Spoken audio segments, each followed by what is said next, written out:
আসলে একটা কন্ট্রোলার আমি খুললাম, তো একজনের কাছে কাজ করছিল, তো করার পরে আমার কাছে নিয়ে আসলো। তা আমি আর কি কন্ট্রোলারটা খুললাম, খুলে দেখছি ভাই যেভাবে কাজ করেছে আর কি, মানে এভাবে কাজ তো ঠিক না। কন্ডির সাথে লাইন বোঝে না সোজে না, মনে করেন যে লাইন দিয়ে থুই দিয়েছে। আমার কথা হচ্ছে ভাই আপনি কাজ পারেন না ভালো কথা, সেই কাজটা ছাড়ি দেন, আরেকজন করুক, যে পারে সে করুক।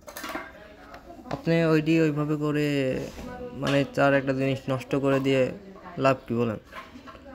স্বামী হয়ে আর যেই হই, আমি যেই কাজ বুঝবো না ভাই সেই কাজ আমি কাজ করবো না। দেখেন এখানে কীভাবে লাইন করেছে, কোনো লাইনের আগামাথা নাই। তো আর কি লাইনটা অনেক ইটি করলাম, তো করার পরে আমি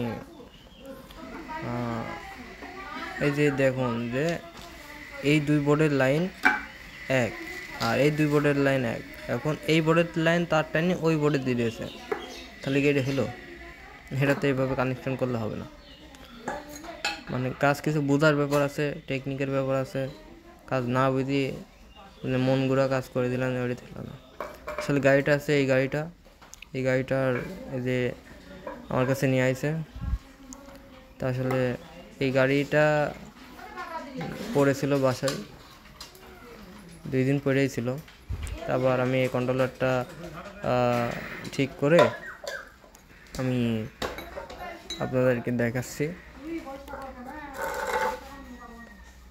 এই যে এই তারগুলো এখন খুলে ফেলবো, তারগুলো এখন খুলে নতুন করে মনে করেন তো ওই জায়গাটা ওয়াশ করে ট্রানজিস্টারগুলোও খুলবো, খুলে দিয়ে তারপরে আর কি কী সমস্যা আছে সেটা দেখবো। দেখতে পাচ্ছেন তো আমি অলরেডি তারগুলো খুলে ফেললাম, খুলে এখন বোর্ডে লাইন আছে কিনা এখন সেটাই দেখব।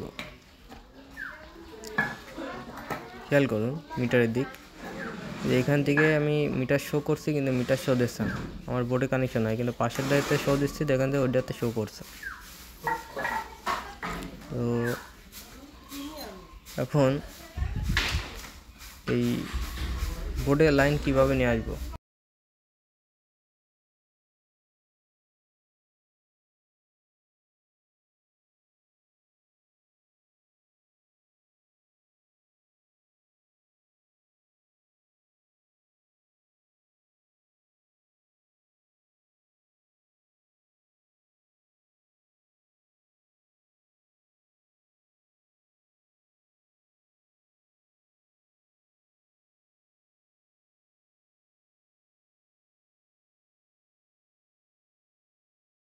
কন্ট্রোল বক্সটা এখন সেট করে ফেলবো।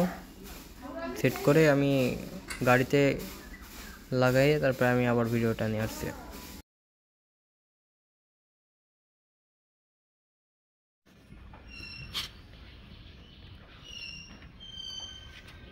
দেখুন তো আমি কন্ট্রোলারটি গাড়িতে সেট আপ করে ফেললাম। এখন আমি পিক আপ যদি দিই, তাহলে দেখেন যে মোটরটা আসলে ইজিলিভাবে কিন্তু মোটরটা ঘুরে গেল।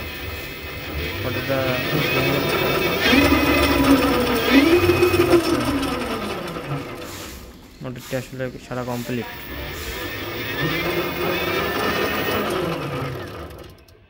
তো আমি ওনাকে এখন চলাতে দিলাম, দেখি চলাই কি অবস্থা।